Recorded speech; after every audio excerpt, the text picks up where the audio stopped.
បាទសួស្តីបងប្អូនគ្នាជួបជាមួយខ្ញុំទៅទៀតហើយនៅថ្ងៃនេះខ្ញុំនាំយកខ្សែភាពយន្តតុក្កតាដែលនិយាយអំពី Tarzan បាទនិយាយទៅរឿង Tarzan របស់យើងមានរឿងជាមនុស្សហើយក៏មានរឿងជាតុក្កតាផងដែរប៉ុន្តែតុក្កតាមួយនេះនិយាយពីខាងល្អមើលកំ pl ែងហើយនឹងផ្សងព្រេងខ្លាំងមែនទែនបាទអ្នកណាគេខ្លះចង់ផ្សងព្រេងទៅក្នុងព្រៃតោះទៅជាមួយខ្ញុំទាំងអស់គ្នារឿងរបស់យើងចាប់ផ្ដើមដល់ដំបូងបង្ហាញឲ្យឃើញសម្ពោធដ៏ធំមួយដែលត្រូវបានឆាប់ឆេះយ៉ាងសន្ធោសន្ធៅស្ទើរតែរលាយក្រុមគ្រួសារ British មួយបាទដែលពួកគេធ្វើដំណើរមកពីចក្រភពអង់គ្លេសផ្ទាល់ពួកគេទាំង3នាក់នៅមានជីវិតទោះជាអ្វីៗគ្រប់បែបយ៉ាងរលាយអស់ក៏ដោយសំខាន់ពួកគេទាំង3ជួបជុំគ្នានេះគឺជាសុភមង្គលពិតប្រាកដហើយតែសំណាងល្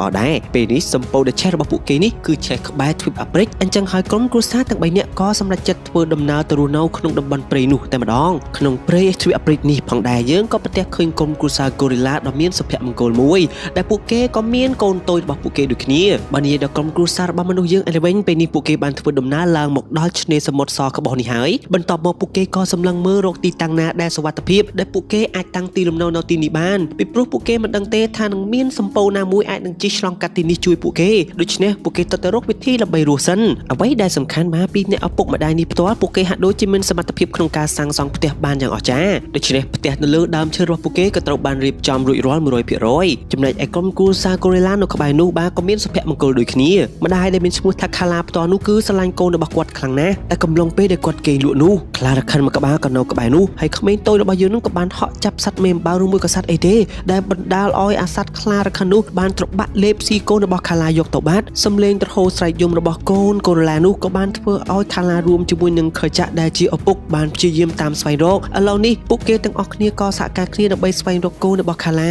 ហើយជាម្ដាយដែលស្រឡាញ់កូននេះក៏ព្យាយាមតាមស្វែងរកកូនដែរតែវិច័យដល់អ្វីសំឡេងក្មេងតូចម្នាក់ក៏បានបន្លឺឡើង Kala ក៏រត់ស្វែងរកសំឡេងក្មេងស្រែកយំនោះរួចក៏ធ្វើដំណើរមកដល់ផ្ទះពីអ្នកប្រិយប្រពន្ធដែលសាងសង់នៅលើចុងឈើនោះហ៎ Kala ហាក់ដូចជាមានការភ័យខ្លាចប៉ុន្តែនាងក៏ចង់ដឹងថាតើសំឡេងក្មេងនោះមិនក៏អត់ព្រមជប់អញ្ចឹងដូច្នេះ Kala របស់យើងក៏បានឡើងមកលើផ្ទះលើដើមឈើនេះរុកឡើង Kala ក៏ប្រទះឃើញបានអ្នកទាំងអស់គ្នាឪពុកម្ដាយក្មេងតូចរបស់យើងដែលធ្វើផ្ទះនៅលើចុងឈើនោះត្រូវបានសត្វ Clara ខិនអំបាញ់មិញនោះខំសម្លាប់ស្លាប់ទាំងពីរនាក់យ៉ាងអណយអធមហើយមូលហេតុដែលក្មេងតូចរបស់យើងនៅរស់រានមានជីវិតដោយសារតែឪពុកម្ដាយរបស់ពួកគេបានលាក់ក្មេងតូចរបស់យើងនៅកន្លែងដែល Clara ខិននោះរកមិនឃើញប៉ុន្តែក្មេងនៅមិនស្ងៀមមកគាត់ក៏យំបញ្ចេញសំឡេងអញ្ចឹងទៅ Clara ក៏រកឃើញក្មេងតូចនោះហើយក្មេងតូចរបស់យើងឃើញ Clara ភ្លាមបែរជាអត់ស្រែកយំអ្វីនោះទេមានតែឈប់យំរួចហើយក៏ប្រឡែងលេងជាមួយនឹង Clara ដែលធ្វើឲ្យ Clara យើងនេះដែលទៅតែបាត់កូនរបស់នាងបង្កើតមនោសញ្ចេតនាជាម្ដាយនឹងកូននៅនឹងកន្លែងភ្លាមតែម្ដង Clara ក៏បានយកក្មេងតូចនោះអោបទៅក្បែរទ្រូងរបស់នាងយ៉ាងកក់ក្ដៅប៉ុន្តែសត្វ Clara ខិនអំបាញ់មីនោះក៏បង្ហាញខ្លួនទៀតរួចក៏បានបោះការវាយប្រហារយ៉ាងខ្លាំងមកលើ Clara ចង់សម្លាប់ទាំងក្មេងចង់សម្លាប់ទាំង Clara នាងក៏បានលះបង់ជីវិតរបស់នាងផ្ទាល់ដើម្បីការពារក្មេងតូចកំសត់នេះ Clara ខិនដែលមានឈ្មោះថា Saber មួយនេះគឺសាហាវព្រៃផ្សៃណាស់ហក់ខ្ញាំហក់ខ្វាចហក់កន្ទ្រុបមួយទំហឹងតែម្ដងឥឡូវ Clara ក៏ខ្ទាតមកខាងក្រៅសត្វ Clara ខិនក៏តែមិនបោះបង់ចោលប៉ុន្តែក្មេងតូចរបស់យើងក៏ខ្ទាតទៅផ្នែកម្ខាងទៀតអញ្ចឹង Clara ខិនក៏ចាប់អារម្មណ៍ជាមួយនឹងក្មេងតូចនោះពីព្រោះវាជាចំណីឆ្ងាញ់ហើយក្មេងតូចរបស់យើងផ្ទាល់គឺនៅសំណាញ់ជាប់អត់ធ្លាក់ចុះទៅខាងក្រោមនោះទេប៉ុន្តែ Clara ខិនក៏នៅតែព្យាយាមតាមវាយប្រហារក្មេងតូចក៏ធ្វើដំណើរមកខាងមុខអញ្ចឹង Clara ក៏បានតោងខោរបស់ក្មេងតូចនោះប៉ុន្តែតោងយ៉ាងម៉េចក៏តោងមិនរួចអញ្ចឹង Clara ក៏បានតោងខោក្មេងតូចនឹងមកផ្នែកខាងមុខវិញដើម្បីតោងឲ្យគាត់នឹងផុតចេញពីផ្នែកខាងក្រោមប៉ុន្តែ Clara ខិននោះផ្ទាល់នៅតែបន្តបើកការវាយប្រហារទៅលើពួកគេ Clara របស់យើងក៏សម្លឹងឃើញទូកមួយនាងក៏សម្រេចចិត្តហក់ទៅលើទូកនោះរួចហើយទូកក៏ធ្លាក់ចុះមកខាងក្រោមខ្សែក៏វត្តចងជើងសត្វ Clara ខិននោះជាប់ Clara ក៏បាននាំក្មេងតូចនោះចូលទៅក្នុងសម្បុករបស់សត្វ Gorilla ខចាក់រួមជាមួយនឹងក្រុមកុលសម្ព័ន្ធផ្ទាល់នឹងក៏នាំគ្នាបារម្ភអំពីសុវត្ថិភាព Clara បន្ទាប់ពីបាត់កូនហើយតា Clara ទៅណាទៅមកសន្ទុះ Clara ក៏បង្ហាញខ្លួនជាមួយនឹងក្មេងម្នាក់ទៀតខចាក់របស់យើងប្រទះឃើញ Clara នាំក្មេងមនុស្សមកអញ្ចឹងគាត់ក៏ថាអូនសម្លាញ់នេះមិនមែនជាកូនរបស់អូនទេណាកូនរបស់យើងគឺស្លាប់ហើយកូននេះមិនអាចជំនួសកូនយើងបាននោះទេប៉ុន្តែ Clara ថាអូនដឹងបងប៉ុន្តែអូនចាត់ទុកក្មេងតូចម្នាក់នេះជាកូនរបស់អូនហើយប៉ុន្តែខចាក់និយាយថាគាត់មិនចង់ឲ្យ Clara នឹងធ្វើឲ្យក្រុមកុលសម្ព័ន្ធទាំងមួយមានគ្រោះថ្នាក់ទេ Clara ក៏ប្រាប់ទៅវិញថាគ្រោះថ្នាក់ស្អីបងមើលក្មេងតូចនេះទៅមើលបើអូនយកក្មេងតូចនោះត្រឡប់ទៅវិញក្មេងតូចនោះនឹងស្លាប់ដោយសារតែឪពុកម្ដាយរបស់វាត្រូវបាន Saber Clara ខិនចង្រៃនោះសម្លាប់បាត់ទៅហើយខចាក់នឹងគាត់ក៏ស្រែកមកទំហឹងដែរបាទប៉ុន្តែ Clara នាងថាអូនត្រូវតែជួយក្មេងតូចនេះខចាក់គាត់អស់ជំរឿសគាត់ថាបានបងឲ្យក្មេងតូចនេះនៅក្រុមកុលសម្ព័ន្ធយើងប៉ុន្តែបងមិនព្រមទទួលវាធ្វើជាសមាជិកកុលសម្ព័ន្ធយើងដាច់ខាតក្រោយមកទៀតក្មួយរបស់ Clara ផ្ទាល់ដែលគាត់មានឈ្មោះថាថើកនឹងគាត់ក៏សួរថាអ្នកមីងដាក់ឈ្មោះក្មេងតូចនឹងឈ្មោះអីដែរទៅ Clara ក៏តបទៅវិញថាអូមីងនឹកឃើញហើយឈ្មោះ Tarzan អញ្ចឹងចាប់តាំងពីពេលនោះមក Clara របស់យើងបានថ្នាក់ថ្នម Tarzan របស់យើងដូចជាកូនបង្កើតរបស់នាងអញ្ចឹងនាំ Tarzan ទៅគេនៅសម្បុករបស់នាងផ្ទាល់ដែលធ្វើឲ្យសត្វគ្រប់គ្នាឆ្ងល់ថា Tarzan នេះគឺជាសត្វអ្វីដូចជាមិនដែលឃើញ អរិយពេលយ៉ាងយូរបន្តទៀតខាឡារបស់យើងភ្ញាក់មកភ្លាមក៏សាប់តែបាត់ថាហ្សានអញ្ចឹងគាត់ក៏កើតជាការភ័យព្រួយបារម្ភយ៉ាងខ្លាំងប៉ុន្តែបាទថាហ្សានរបស់យើងនេះតោងខ្សែចុះមកបន្លាចម្ដាយរបស់ខ្លួនបាទនិយាយទៅគឺថាហ្សានគាត់ក្បាលខូចខ្លាំងមែនទែនខាឡាក៏ថាកូនមិនក៏កូនមិនប្រើសម្លេងកូនផ្ទាល់ទៅដើម្បីបន្លាចម៉ែបាទអញ្ចឹងថាហ្សានគាត់ក៏ប្រើសម្លេងដូចជាសត្វកូរ៉េឡានឹងស្រែកអូអូអាអាអញ្ចឹងណាបន្ទាប់មកក៏បញ្ចេញសម្លេងមនុស្សអញ្ចឹងទៅកូនសត្វកូរ៉េឡាដទៃទៀតនឹងក៏នាំគ្នាធ្វើតាមអូ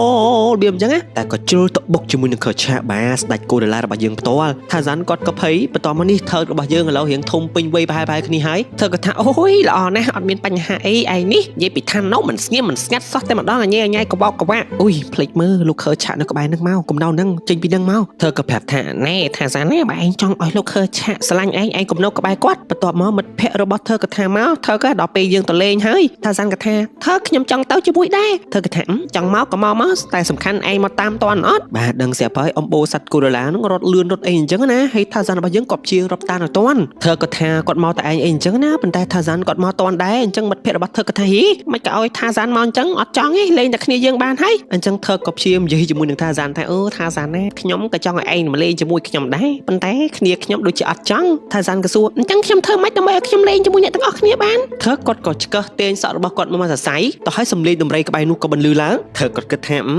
បើសិនជាថាហ្សានឯងអាចទៅយករោមរបស់ដំរីមកបានចាំមកលេងជាមួយពួកយើងបាទពីព្រោះធ្វើគាត់គិតថាថាហ្សានប្រកាសជាខ្លាចដំរីព្រោះដឹងស្រាប់ហើយសត្វដំរីគឺជាសត្វដ៏មានអំណាចជាងគេបំផុតមួយដែរនៅក្នុងព្រៃហើយវងរបស់ដំរីផ្ទាល់នឹងអត់មាននរណាហ៊ានទៅក្បែរទេសូម្បីតែស្ដេចកូរ៉េឡាប៉ុន្តែវាចម្លែកអីថាហ្សានអត់មានវែងឆ្ងាយទេក៏ហក់ចូលទៅក្នុងទឹកបាទបន្ទាប់មកក៏ហែលបុកជាមួយនឹងសត្វដំរីទឹកប៉ុណ្ណឹងអត់ឈប់ទេបាទក៏ស្វែងរកឃើញថាអូណោះវងដំរីនៅនោះតាហើយវងដំរីផ្ទាល់នឹងកំពុងតែជួបជុំគ្នាបលែងលេងផ្លុំទឹកចុះផ្លុំទឹកឡើងមកខាងថឹកឯវិញឃើញថាហ្សានហែលមកឡើងផ្ទៃទឹកនឹងក៏សប្បាយចិត្តភ័យខ្លាចថាហ្សានមានបញ្ហាអីអញ្ចឹងណាកូនដំរីមួយនៅក្បែរនោះដែលមានឈ្មោះថាថានធ្វើផ្ទាល់ក៏និយាយថាម៉ែខ្ញុំមិនចង់ចូលទឹកទេហេតុអីក៏ថោដំរីចូលទឹកផ្លុំទឹកអញញ៉ៃម៉េះម្ដាយក៏ថាចូលមកកូនគ្មានបញ្ហាអីទេយីទៅខ្លាចទឹកមានធំប៉ុណ្ណឹងដែរថានធ្វើក៏ប្រទះឃើញមានថាហ្សានរបស់យើងហែលនៅក្នុងទឹកគាត់ក៏បានយកដំណោះមកប្រាប់កាន់កូនដំរីផ្សេងទៀតថាម៉ែស្អីគេហែលក្នុងទឹកចម្លែកចាំមិនដឹងជាកង្កែបឬមួយក៏ស្អីទេធំអូពេលណាម៉ែថៃស៊ីមនុស្សម្ដាយក៏ថាកូនចេះតែនិយាយហីថៃស៊ីមនុស្សណាក្នុងតំបន់អាហ្វ្រិកយើងនៅតំបន់អាម៉ាហ្សូនតាកូន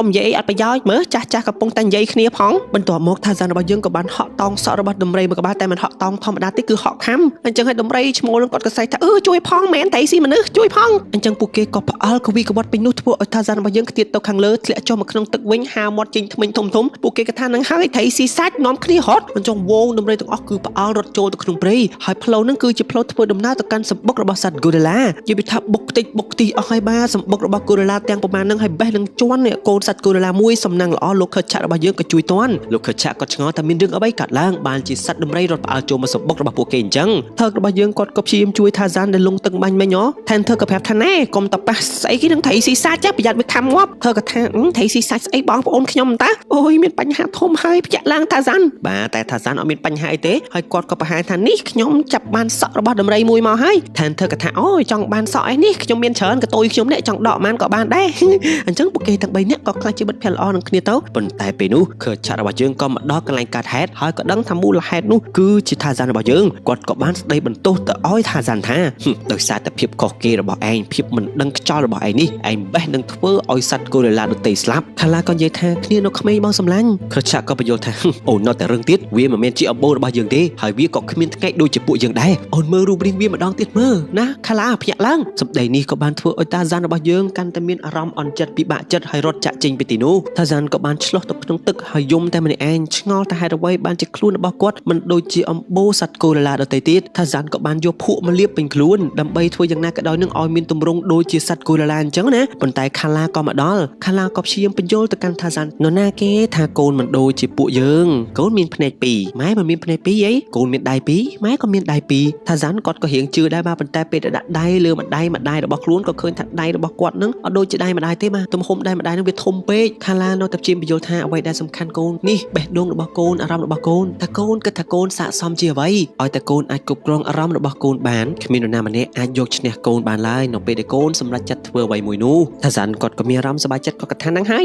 ខ្ញុំគឺជាអំបូរស្វាដ៏ខ្លាំងជាងគេបំផុតអញ្ចឹងចាប់តាំងពីថ្ងៃនោះទៅ ក្រុមរបស់កូរ៉េឡាផ្ទាល់ក៏ចាប់ផ្ដើមធ្វើដំណើរផ្លាស់ទីលំនៅថាសានរបស់យើងគាត់ព្យាយាមតាមឲ្យទាន់សត្វកូរ៉េឡាពួកដឹងស្រាប់ហើយបាទសត្វកូរ៉េឡាដៃធំធំជើងធំធំឡើងដើមឈើវាឡើងជញ្ជាំងអីគឺពួកគេងាយស្រួលតែថាសានរបស់យើងរៀងប្រឹងជាងគេបន្តិចតែទោះជាយ៉ាងណាក៏ដោយថាសានគាត់ព្យាយាមរាល់ថ្ងៃប្រឹងរាល់ថ្ងៃហើយគាត់ក៏បានសិក្សាអំពីសត្វផ្សេងៗដោយរមាសមានអាវុធនៅលើក្បាលស្រួចថាសានក៏ព្យាយាមបង្កើតជាអាវុធរបស់គាត់ដែរហក់ប្រណាំងជាមួយនឹងស្វាចាប់ចុះចាប់ឡើងក៏តង់ជាប់ពោះធ្លាក់ចូលសបុកកពើនឹងក៏អត់មានបញ្ហាអីឥឡូវរៀនចេះប្រើលំពេងខ្លាចជាមិត្តភ័ក្តិរបស់វងដំរីមិនយូរប៉ុន្មានថាសានរបស់យើងក៏ធំពេញវ័យឥឡូវកាន់តែខ្លាំងទៅលះទៅឆ្លាតទៅមេឃភ្លៀងខ្លាំងខាឡារបស់យើងរងាញាក់អីអញ្ចឹងថាសានរបស់យើងក៏ធ្វើជាឆាតមកបាំងកុំឲ្យមេឃភ្លៀងតក់លើមិនយូរប៉ុន្មានបាទតាំងពីដើរនៅក្រោយគេឥឡូវនេះថាសានរបស់យើងនិយាយពីឋាននាំមុខគេរហូតខឆាត់របស់យើងក៏មានអារម្មណ៍ថារៀងចាប់ផ្ដើមទទួលស្គាល់ម្ដងតិចដែរបាទ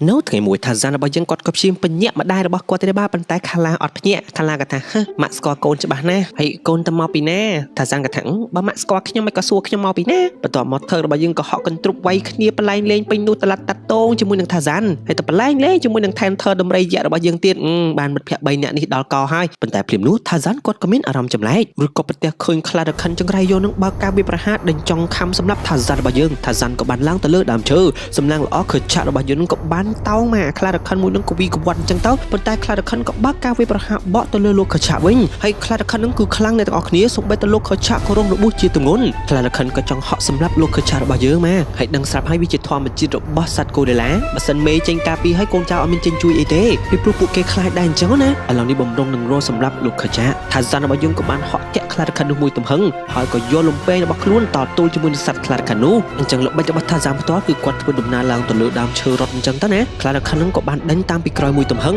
ហើយដឹងស្រាប់ហើយសមត្ថភាពខ្លារខិនគឺឡើងដើមឈើខ្លាំងជាងថាសានឆ្ងាយណាឥឡូវពេលថាសានរបស់យើងហក់មកដល់ចុងឈើមួយខ្លារខិននោះក៏បានហក់កន្ទ្រុបមកលើថាសានខំរហូតដល់ដាច់ក្បាលលំពេងធ្លាក់ចុះទៅខាងក្រោមថាសានក៏ព្យាយាមរើបំរាស់តទល់ជាមួយនឹងខ្លារខិននោះរួចហើយខ្លួនក៏បានធ្លាក់ចូលទៅអាកន្លែងក្បាលលំពេងធ្លាក់អំបញ្ញមិញខ្លារខិននោះក៏ហក់ចូលទៅពីក្រោយគ្រប់បែបយ៉ាងក៏ចាប់ដើមស្ងប់ស្ងាត់ឈឹងពួកគេក៏គិតថាកិច្ចថាសានស្លាប់បាត់បង់ជីវិតទៅហើយទៀតបាទក៏ប្រទះឃើញខ្លារខិននោះងើបឡើងមកមុនប៉ុន្តែអត់ទេខ្លារខិននោះស្លាប់បាត់ទៅហើយដោយសារតែថាសានចាក់សម្លាប់ពេលដែលថាសានរបស់យើងលើកខ្លារខិននោះចេញមកបាទវងសត្វកូរ៉េឡារទេផ្សេងទៀតក៏នាំគ្នាស្រែកអបអរសាទរវាប្រៀបដូចជាថាសាននឹងជាវីរៈបុរសរបស់ពួកគេអញ្ចឹងសកម្មភាពនេះខើឆាត់របស់យើងក៏ប្រទះឃើញដែរបាទខើឆាត់គាត់អត់ដឹងថាត្រូវធ្វើយ៉ាងម៉េចទេគាត់ក៏បានដើរថយក្រោយវិញប៉ុន្តែថាសានរបស់យើងក៏បានលើកសាកសពរបស់ខ្លារខិននោះយកមកដាក់មុខរបស់ខើឆាត់ហើយក៏បង្ហាញការគោរពរបស់ខ្លួននឹងទៅកាន់លោកខើឆាត់ផងដែរដោយចង់បញ្ជាក់ថាខ្លួននៅតែគោរពលោកខើឆាត់ធ្វើជាស្ដេចអញ្ចឹងលោកខើឆាត់របស់យើងផ្ទាល់ហាក់ដូចជាចាប់ផ្ដើមចង់ទទួលយកថាសានធ្វើជាអំបូរកូរ៉េឡាដូចជាគាត់ហើយបាទទឹកមុខនេះណាប៉ុន្តែភ្លាមនោះសំលេងថ្លង់គាត់កំភ្លើងក៏បានធ្វើឲ្យសត្វបាក់ស្ទៃនាំគ្នាផ្អើលពេញព្រៃហើយវងកូរ៉េឡាទាំងអស់ក៏ឆ្ងល់ថាវាជាសំលេងអ្វីដោយមានការភ័យខ្លាចនិងចង់ការពារសុវត្ថិភាពរបស់អំបូរកូរ៉េឡាលោកខិតចាក់របស់យើងក៏បានបង្ខំឲ្យវងកូរ៉េឡាទាំងមូលធ្វើដំណើរផ្លាស់ទីលំនៅចាក់ចេញពីទីនេះតែថាសានរបស់យើងមិនអស់ចិត្តនោះទេខ្លួនក៏បានធ្វើដំណើរទៅលួចមើលថាតើកន្លែងបញ្ចេញស្នូកំភ្លើងនោះគឺជាអ្វីពេលដែលម្ដងក៏ប្រទះឃើញថាព្រៃឫស្សីទាំងមូលដូចជាមាននរណាគេម្នាក់កំពុងតែកាប់ឆ្កាថាសានរបស់យើងក៏ប្រទះឃើញគ្រាប់កំភ្លើងពណ៌មាសប៉ុន្តែគាត់អត់ស្គាល់ទេថាវាជាគ្រាប់កំភ្លើងបន្តមកទៀតស្នូគ្រាប់កំភ្លើងមួយគ្រាប់ទៀតក៏ត្រូវបានបន្លឺឡើងថាសានក៏បានដេញតាមស្នូគ្រាប់កំភ្លើងនោះរួចក៏ប្រទះឃើញមនុស្សមួយក្រុមបានមានគ្នា3នាក់កំពុងតែកាប់ឆ្កាព្រៃធ្វើដំណើរចូលទៅក្នុងព្រៃយ៉ាងជ្រៅថាសានក៏បានធ្វើដំណើរដើម្បីទៅលបលួចមើលរួចក៏ប្រទះឃើញថាមកបរោះកាន់កំភ្លើងមានឈ្មោះថាលោក Clayton គាត់ប្រៀបដូចជាអង្គរៈអញ្ចឹងគាត់មានអារម្មណ៍ថាបើមានសត្វព្រៃគឺគាត់ប្រើកំភ្លើងបាញ់ហើយដើម្បីឲ្យសត្វព្រៃនោះវាផ្អើលក្រោយមកលោកតាម្នាក់ទៀតដែលគាត់មានឈ្មោះថា Porter បាទគាត់គឺជាពលអ្នករុករកដ៏ល្បីម្នាក់ផងដែរមកពីចក្រភពអង់គ្លេសរួមទាំងកូនស្រីដ៏ស្រស់សោភារបស់គាត់ផ្ទាល់ដែលមានឈ្មោះថា Jane ចំពោះថាសានយើងឯនេះវិញប្រទះឃើញ Jane ភ្លាមបាទមិនដឹងជាស្អីទេគឺលងស្នេហ៍នាងផ្លែតបន្តពីនោះយើងក៏ដឹងថាគោលបំណងរបស់លោក Porter រួមជាមួយនឹង Jane ផ្ទាល់នេះពួកគេមកក្នុងព្រៃនេះគឺដើម្បីសិក្សាអំពីសត្វកូរ៉េឡាទាំងពីរអ្នកឪពុកកូនគឺស្រឡាញ់សត្វអំបូរកូរ៉េឡានឹងខ្លាំងមែនទែនហើយចង់ដឹងថាបញ្ញារបស់ពួកគេការរស់នៅរបស់ពួកគេនឹងគឺវាខុសពីមនុស្សយ៉ាងម៉េចដូចមនុស្សយ៉ាងម៉េចអីអញ្ចឹងណានាងក៏ប្រាប់ទៅកាន់លោក Clayton ថាកុំធ្វើអីឲ្យផ្អើលដល់សត្វព្រៃណាលោ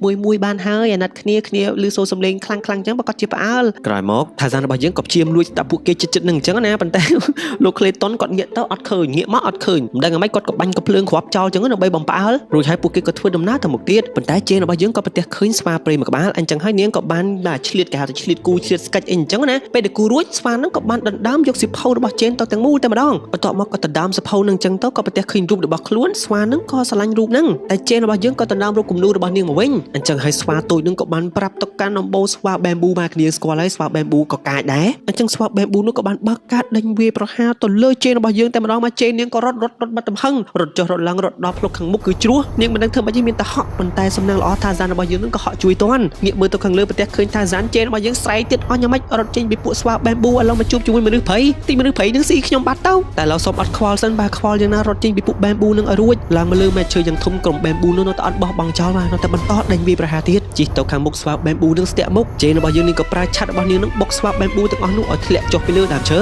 ឥឡូវបន្តចាប់វល់ហន់អញ្ចឹងស្វាក៏បានចាប់កន្ត្រាក់លើជេនរបស់យើងជេននាងក៏ផើជើងផើអីធាក់ដើម្បីធ្វើយ៉ាងណាក៏ដោយកុំឲ្យរបូតចេញពីថាហ្សានអញ្ចឹងណាតែចុងក្រោយតាក់ជាមួយនឹងឆាត់នឹងមកតើណាមិនរួចទេឥឡូវស្វាបែមប៊ូមកទាំងសងខាងថាហ្សានក៏បានហក់ជួយជេនរបស់យើងមកឲ្យស្វានៅចាប់ឆាត់របស់នាងជាប់តែពេលដែលកវត្តបុកជាមួយដើមឈើក៏ខ្ទាតធ្លាក់អស់ឥឡូវពួកគេរត់ចុះរត់ឡើងក៏រត់ចូលមកកន្លែងប្រហោងឈើនោះស្វាបែមប៊ូនឹងក៏ហក់ចូលតាមប្រហោងឈើនឹងដែរនិយាយពីថាដេញនៅទីបញ្ចប់តែមកណាតែដល់ចំណុចនេះស្វាទាំងអស់នឹងក៏របូតដៃធ្លាក់ចុះទៅខាងក្រោមជាមួយគ្នាអញ្ចឹងទៅនៅសល់តែកូនស្វាតូចយ៉ាងអបាញ់មិញបាទក៏និយាយជាមួយថាហ្សានអ៊ីអ៊ូអាអាអីអញ្ចឹងទៅថាហ្សានក៏បានយករូបគំនូនឹងទៅឲ្យស្វាតូចនឹងវិញអញ្ចឹងស្វាតូចនឹងក៏អរគុណចាប់បាទតាមពិតគ្នាចង់បានរូបគំនូនឹងសោះហ្នឹងណាជេនរបស់យើងនាងក៏មានអារម្មណ៍ចម្លែកថាស្អីគេមនុស្សនិយាយជាមួយសត្វហ្នឹងមិនទេអញរត់សិនជេនក៏ព្យាយាមរត់តែហក់ពីដើមឈើមួយទៅដើមឈើមួយបេះនឹងធ្លាក់ដែរបាទបន្ទាប់មកវាធ្ងន់ធ្ងរស្អីទៀតមេឃក៏ភ្លៀងចាប់ហើយអត់មិនទេបេះនឹងធ្លាក់ទៅហើយសំណាងល្អថាហ្សានរបស់យើងមកជួយទៀតឥឡូវចូលមកជ្រកក្រោមដើមឈើក្រាស់មួយជេនរបស់យើងនាងក៏ភ័យពួកឯថាហ្សានសម្លឹងមើលនាងដូចអមិននឹងចង់ស៊ីឬមួយក៏ចង់ស្អីហាជេននាងភ័យពេកធាក់ផងអីផងអញ្ចឹងទៅតែថាហ្សានគឺ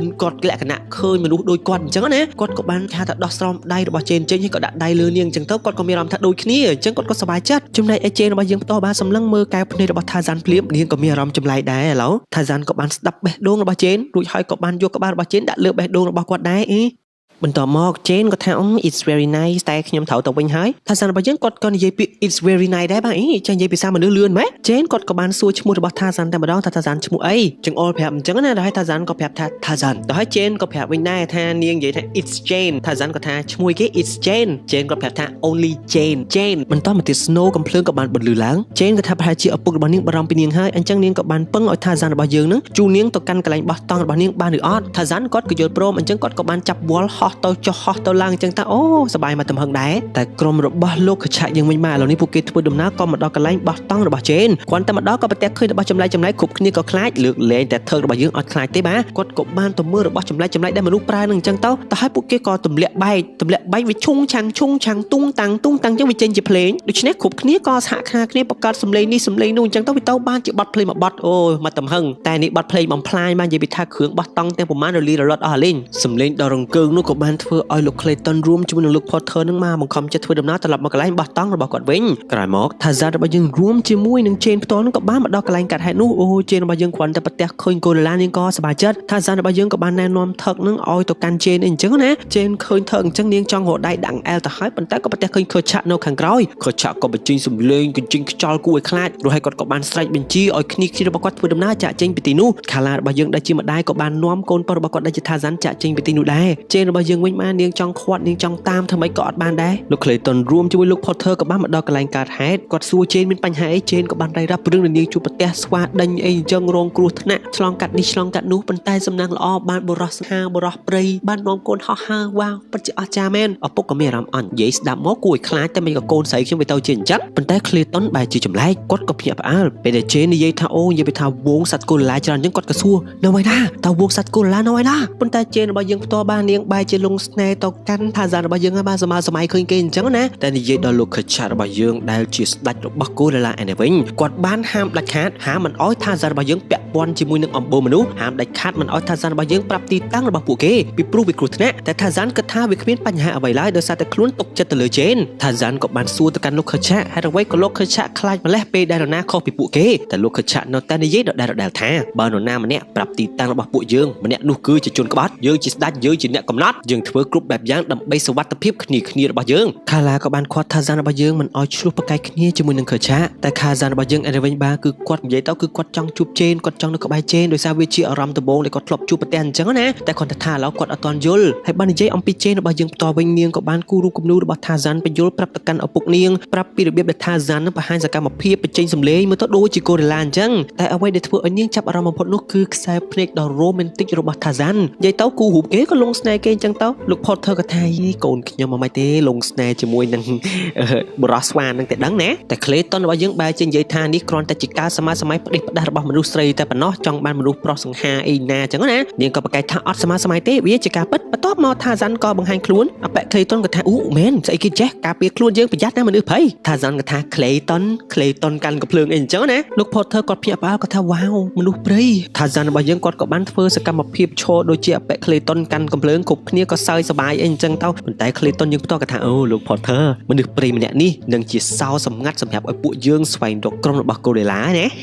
និយាយទៅគាត់អ្នកការពារគេទេតែដូចជាចង់ស្វែងរក Gorilla ជាងម្ចាស់គេទៅទៀតបាទ Jane ក៏ថាយ៉ាងណាក៏ដោយ Tarzan អត់យល់ភាសាអង់គ្លេសឡើយ Clayton គាត់ស្ម័គ្រចិត្តបរៀនគាត់ក៏គូរូប Gorilla គាត់ក៏សួរថានៅឯណា Gorilla ប៉ុន្តែ Jane របស់យើងគឺនាងស្ម័គ្រចិត្តនាងព្យាយាមបង្រៀន Tarzan របស់យើងពីមួយដំណាក់ទៅមួយដំណាក់តាក់ទងនឹងការរស់នៅរបស់មនុស្សពីព្រោះវាគឺជាប្រវត្តិរបស់ Tarzan ដែរបាទនាងបានចាក់ផ្សាយ slide អីអញ្ចឹងទៅបង្ហាញអំពីការរស់នៅការស្លៀកពាក់ហើយពួកគេក៏សហការគ្នាបង្រៀនភាសាទៅកាន់ Tarzan មួយម៉ាត់ Tarzan ក៏ឆាប់ចេះលឿនទៀតគាត់ឆ្លាតហើយបាទពាក់ Clayton នេះវិញបាទសួរទៅរឿង Gorilla នៅឯណានេះបង្ហាញផែនទីចង្អុលមក Jane នេះវិញបាទមិនដឹងយ៉ាងម៉េចទេលងស្នេហ៍គេលួចគូរូបរបស់គេតែ Tarzan ផ្ទាល់គាត់ក៏អញ្ចឹងដែរលួចមើល Jane ហើយគេងពេលយប់អីហ្នឹងគឺសម័យឃើញតែមុខ Jane ទេឥឡូវភ្លឺមិនទាន់ទេ Tarzan របស់យើងក៏បញ្ញាទៅជួប Jane ដែលធ្វើឲ្យ Kala របស់យើងរួមជាមួយនឹង Turk មានអារម្មណ៍ថាយ៉ាងម៉េចទេណា Jane វិញកំពុងតែស្កេចរូបសេកចឹងបាត់សេកអញ្ចឹងហើយនឹង Tarzan ឃើញអាណិតក៏បាននាំទៅសម្បុកសេកនៅលើកំពូលដើមឈើយ៉ាងខ្ពស់បន្ទាប់មក Tarzan ក៏បានបង្រៀន Jane របស់យើងនឹងឲ្យតងវល់ពីមួយទៅមួយពន្លកភ្លើងស្នេហ៍របស់ពួកគេក៏កាន់តែរីកធំទៅ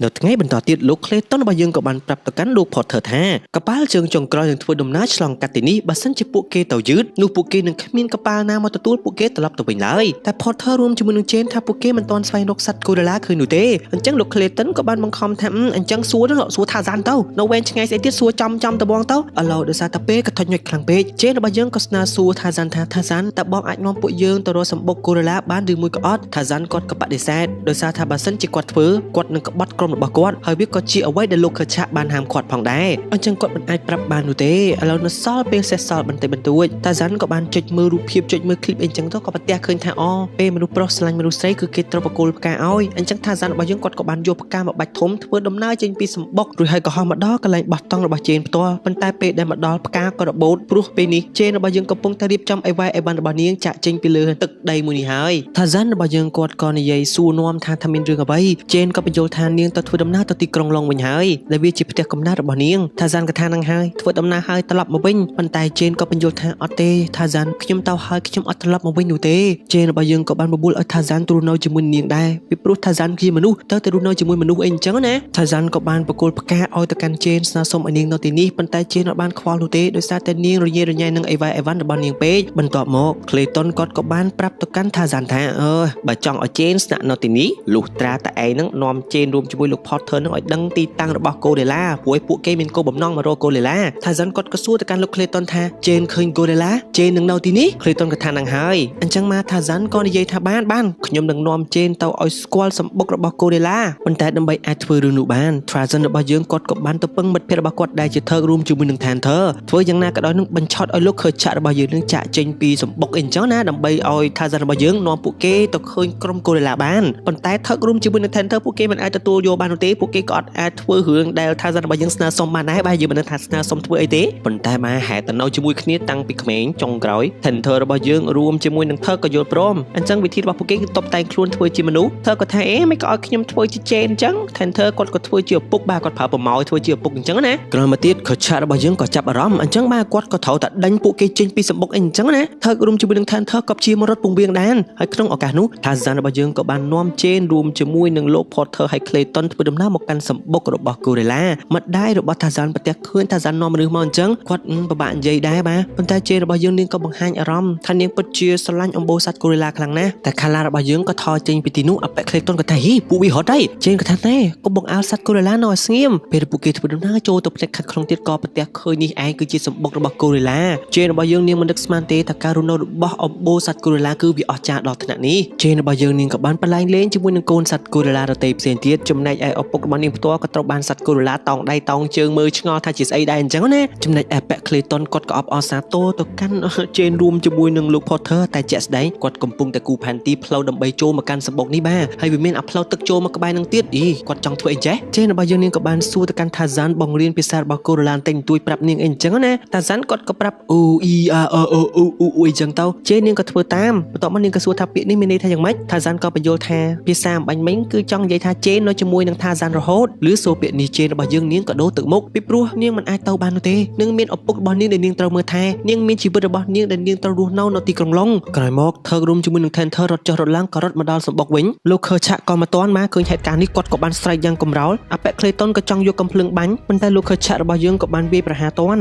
Tarzan របស់យើងក៏បានព្យាយាមចាប់លោក Kerchak របស់យើងមកទំហឹងចាប់រហូតដល់គាត់រើលែងរួចបាទកម្លាំង Tarzan ខ្លាំងដែរអញ្ចឹង Tarzan ចាប់បែបនេះដើម្បីប្រាប់ឲ្យពួកគេទាំង3នាក់រត់ចាក់ចេញពីទីនេះឲ្យលឿនទាំង3នាក់ភ័យក៏បានរត់មិនមើលក្រោយចំណែក Tarzan ចាប់រហូតដល់លោក Kerchak របស់យើងនោះគឺគាត់ពិបាកក្នុងការដកដង្ហើមទៅឲ្យគាត់ក៏ប្រឡែងវិញ Tarzan គាត់ក៏បានសុំទោសចេញពីបេះដូងប៉ុន្តែលោក Kerchak ក៏និយាយថាខ្ញុំបានប្រាប់ឯងច្បាស់ហើយថាឲ្យឯងការពារក្រុមគ្រួសារយើងប៉ុន្តែឯងក្បត់ពួកយើង Tarzan អត់មានអ្វីតបគាត់ក៏បានរត់ចេញពីសម្បុកក្រោយមក Kala របស់យើងក៏បានមកតាម Tarzan ទៀតហើយនាងក៏មានរឿងមួយចង់បង្ហាញទៅ Tarzan គឺផ្ទះដើមរបស់ Tarzan ពេលដែលឡើងមកដល់ Tarzan ក៏ប្រទះឃើញរូបថតឪពុកម្ដាយរបស់ខ្លួនរួមជាមួយនឹងខ្លួនតាំងពីក្មេងម្ដាយដឹងច្បាស់ណាស់ថា Tarzan របស់យើងមានស្នេហាគាត់ក៏បាននិយាយថាកូនប្រុសទោះជាក្នុងករណីណាក៏ដោយក៏កូនជាកូនរបស់ម៉ែដែរអញ្ចឹងទោះជាកូនសម្រេចចិត្តអ្វីគឺម៉ែគ្រប់គ្រងទាំងអស់និយាយចប់ Kala ក៏ចេញពីទីនោះ Tarzan របស់យើងពេលដែលចេញមកបាទគឺគាត់ពាក់សម្លៀកបំពាក់ឪពុករបស់គាត់អញ្ចឹងបានសេចក្តីថា Tarzan សម្រេចចិត្តធ្វើដំណើរទៅរស់នៅទីក្រុងជាមួយនឹង Jane ហើយពីរនាក់ម្ដាយកូនក៏បានលាជាមួយគ្នាទាំងទឹកភ្នែកជាលើកចុងក្រោយបន្តពីនោះ Tarzan របស់យើងក៏បានឡើងទូកដើម្បីឡើងទៅកាន់កប៉ាល់ធំចាក់ចេញពីទឹកដីមួយនេះ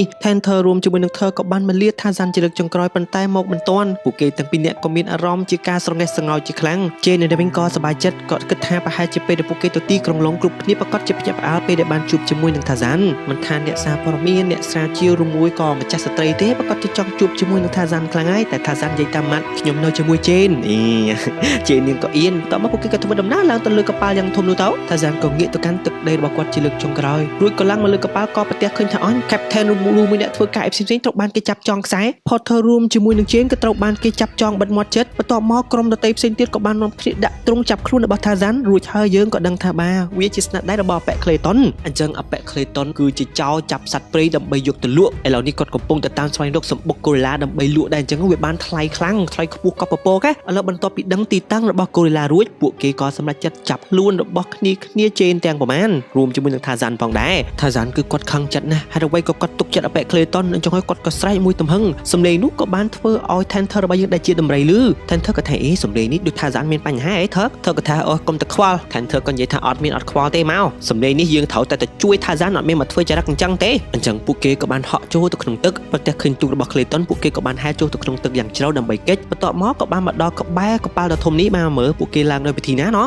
Tarzan ក៏ព្យាយាមទម្លុះទ្រង់ដើម្បីទៅជួយក្រុមគ្រួសាររបស់ខ្លួនប៉ុន្តែធ្វើអ្វីមិនបាន Tarzan ក៏មានអារម្មណ៍ថាមិនគួរណាគាត់ក្បត់ក្រុមគ្រួសារគាត់មិនគួរណាគាត់ទុកចិត្តប៉ែក Clayton លោក Potter គាត់ក៏ហួសចិត្តដែរគាត់ក៏បានដាក់ម្ដាយចំកប៉ាល់ធំនឹងវាក៏ផ្អៀងគាត់ថាចំខ្ញុំខ្លាំងម៉េះតាមពិតផ្អៀងដោយសារតែនេះ Tenter រួមជាមួយនឹង Thor កំពុងតែព្យាយាមឡើងមកលើកប៉ាល់ដ៏ធំនេះឡើងមកដល់លើនេះព្រាម Tenter របស់យើងរួមជាមួយនឹង Thor ក៏បានធាក់វាប្រហារទៅលើកូនចៅរបស់ប៉ែក Clayton បន្ទាប់មកក៏បានទម្លុះទ្រង់ដើម្បីជួយ Tarzan របស់យើងចេញពីទីនោះអូយបានមិត្តភក្តិមកជួយ Tarzan របស់យើងក៏បានហក់ចូលទៅក្នុងទឹកដើម្បីហែលទៅជួយក្រុមគ្រួសាររបស់គាត់ចំពោះលោក Kerchak របស់យើងឯវិញគាត់ក៏លឺសូរសំឡេងចម្លែកកំជួយពលឺភ្លើងពណ៌ក្រហមក៏បានបំភ្លឺឡើងមកវងសត្វទាំងអស់ក៏នាំគ្នាផ្អើលកូនចៅរបស់ប៉ែក Clayton ក៏បានប្រើសំណាញ់បោះកន្ទ្រុបហក់ចាប់គ្នារបស់លោក Kerchak ជាច្រើន Tarzan របស់យើងឯវិញគាត់ក៏ដោះកៅអៅសម្លៀកបំពាក់គាត់ចោលដើម្បីមកជួយក្រុមគ្រួសារហើយពួកចៅទាំងអស់នេះវិញមិនថាតូចមិនថាធំទេគឺចាប់គ្មានក្តីមេត្តាវងស្វាបាំប៊ូឯវិញប្រទះឃើញ Tarzan ពួកគេក៏បានរត់មកតាមលោក Kerchak ក៏ព្យាយាមរើបំរាស់ដើម្បីជួយគ្នារបស់គាត់ប៉ុន្តែក៏ត្រូវបានគ្នាប៉ែក Clayton ចាប់ជាប់ដដែលហើយក៏ចង់យកកំភ្លើងបាញ់សម្លាប់ប៉ុន្តែ Tarzan របស់យើងក៏មិនទាន់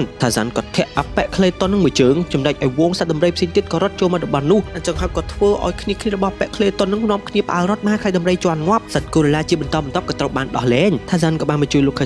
Kerchak គាត់ក៏មានអារម្មណ៍សប្បាយចិត្តរួចហើយពួកគេក៏សហ ការគ្នាបណ្ដេញគ្នាអប៉ែក្លេតនចេញសូមបីតែធ្វើរបស់យើងបាស្រែកដូចជាបិសាចអញ្ចឹងតែតទៅពេលមានគេពីក្រោយមកក៏ខ្លាចសំណាងល្អថែមធ្វើរបស់យើងមកជួយតាន់ទៀតជេនរបស់យើងឯវិញព្យាយាមជួយដោះលែងខ្លួនរបស់ខាឡាប៉ុន្តែកូនចាត់របស់ប៉ែក្លេតនចង់វាប្រហារមកលើនាងភ្លេចមើលពីក្រោយនាងឯបាទវងស្វាបាំប៊ូនៅពីក្រោយបាទដេញផ្អើលជេនក៏ព្យាយាមជួយខាឡារបស់យើងបន្ទាប់មកថាសាន់ក៏មកជួយតប៉ែក្លេតនក៏បានបាញ់កំភ្លើងត្រូវស្មារបស់ថាសាន់ឃើញហេតុការណ៍នេះខើចាត់របស់យើងក៏ហក់វាប្រហារទៅកាន់ប៉ែក្លេតនក៏បានប្រើកំភ្លើងរបស់ខ្លួនបាញ់សម្លាប់ខើចាត់របស់យើងនៅនឹងកន្លែងថាសាន់ក៏បានតទល់ជាមួយនឹងក្លេតនប៉ែក្លេតនគាត់ក៏មិនខ្លាចដែរបាទដោយសារតែគាត់មានកំភ្លើងនៅជាប់ខ្លួនគាត់ក៏បានដេញបាញ់វាប្រហារមកកាន់ថាសាន់ឥឡូវហក់ដេញតាមថាសាន់ចឹងទៅបាទសមត្ថភាពថាសាន់នៅក្នុងព្រៃរៀងខ្លាំងជាងដែរប៉ែក្លេតននឹងក៏ហក់ទាំងលំបាក់លំបិនហើយគាត់ក៏ព្យាយាមចាប់កំភ្លើងរបស់គាត់នឹងមកជាមួយឥឡូវនេះធ្លាក់ចូលមកដល់ក្នុងអព្រៃវល់នេះកំភ្លើងរបស់គាត់ក៏ប្រើការលេងបានដៃជើងជាប់រញ៉េរញ៉ៃពេញនោះពួកគេទាំងពីរនឹងក៏ព្យាយាមបន្តែបន្តគ្នាប៉ែក្លេតនក៏បានប្រើកំបិតដើម្បីកាត់ផ្ដាច់វល់នោះប៉ុន្តែថាសាន់ក៏ហាមពីព្រោះពេលដែលផ្ដាច់ទៅអាវល់នឹងវាធ្លាក់វាក៏ចាប់ផ្ដើមតោងរត់ក៏ប៉ែក្លេតនមកទំហឹងដោយសារតែមិនស្ដាប់ថាសាន់ក្លេតនក៏ធ្លាក់ចុះមកខាងក្រោមរត់ជាមួយនឹងខ្សែវល់ស្លាប់នៅនឹងកន្លែងបន្ទាប់មកថាសាន់ក៏បញ្ញាបញ្ញាលទៅស្វែងរកលោកខឆាប៉ុន្តែលោកខឆាមិនអាចជួយបាននោះទេបាទតែគាត់ក៏មានពាក្យចុងក្រោយផ្ដាំទៅកាន់ថាសាន់ដោយគាត់បាននិយាយថាកូនសម្លាញ់បាទគាត់ប្រើពាក្យកូនតែម្ដងលើកទី1មុននឹងគាត់ស្លាប់នេះតាមពិតកូនគឺជាផ្នែកនៃក្រុមរបស់ពួកយើងតាំងពីយូរហើយឲ្យពុកសំទោសដែលពុកមិនព្រមទទួលស្គាល់កូនអញ្ចឹងកុំភ្លេចជួយមើលថែក្រុមគ្រួសារយើងផងណាកូននិយាយចប់លោកខឆារបស់យើងក៏ស្លាប់បាត់បង់ជីវិតទៅបន្តពីនោះថាសាន់របស់យើងក៏បានឡើងជាស្ដេចគ្រងរាជ្យបន្តពីលោកខឆារួចហើយថាសាន់របស់យើងក៏បានមកជូនដំណើរស្នេហារបស់គាត់ដែលជាជេនឡើងទូកធ្វើដំណើរទៅកាន់ទីក្រុងឡុងតែជេនរបស់យើងគឺនាងហាក់ដូចជាមិនចង់ចាក់ចេញពីថាសាន់សោះឪពុករបស់នាងក៏ដឹងគាត់ក៏ថាកូនស្រីហើយប៉ាអាយុប៉ុណ្នេះហើយកូនមិនបាច់នៅមើលថែប៉ាទៀតនោះទេកូនតែស្វែងរកអ្វីដែលកូនចង់ធ្វើប៉ារស់នៅបានយូរទេទៅចំណាយជីវិតនៅជាមួយប៉ានោះតែកូនពេញចិត្តអត់ធ្វើអ្វីដែលកូនសប្បាយចិត្តទៅប៉ាគ្រប់គ្រងអញ្ចឹងជេនរបស់យើងក៏សម្រេចចិត្តរស់នៅជាមួយថាសាន់វងសត្វទាំងអស់ក៏នាំគ្នាអបអរសាទរលោកផតធ្វើយើងឯនេះវិញមកគាត់ជិះទូកចេញពីចម្ងាយអញ្ចឹងទៅគាត់ក៏មានអារម្មណ៍ថាយីរស់នៅទីនេះមានតបាក់ស្អីសប្បាយចង់ងាប់ហើយចាស់ចិត្តងាប់អីនៅខ្វាយខ្វល់ស្អីជីវិតទីក្រុងហ្នឹងវាមិនគាត់ក៏សម្រេចចិត្តហក់ចូលក្នុងទឹកហែលឡើងទៅច្រាំងវិញមកទៅនៅជាមួយកូនស្រីគាត់ដែរបន្ទាប់មកបាទជីវិតរបស់ពួកគេនៅក្នុងព្រៃនេះនិយាយពីថាសម្បូរបែបជួបនេះជួបនោះសិក្សាពីនេះពីនោះជិះវល់ជាអីហោះពេញនឹងអញ្ចឹងទៅលោក Porter របស់យើងក៏ហោះដែរហើយរឿងរបស់យើងក៏ដល់ទីបញ្ចប់ត្រឹមតែប៉ុណ្ណេះអរគុណចំពោះការទស្សនារបស់អ្នកទាំងអស់គ្នាពេលដើមដល់ចប់ប៉ុន្តែកុំភ្លេចចុច like subscribe ដាក់កណ្ដឹងដើម្បីទទួលបានវីដេអូថ្មីៗតន់ចិត្តអញ្ចឹងខ្ញុំរ៉ាត់សូមអរគុណសោមជម្រាបលា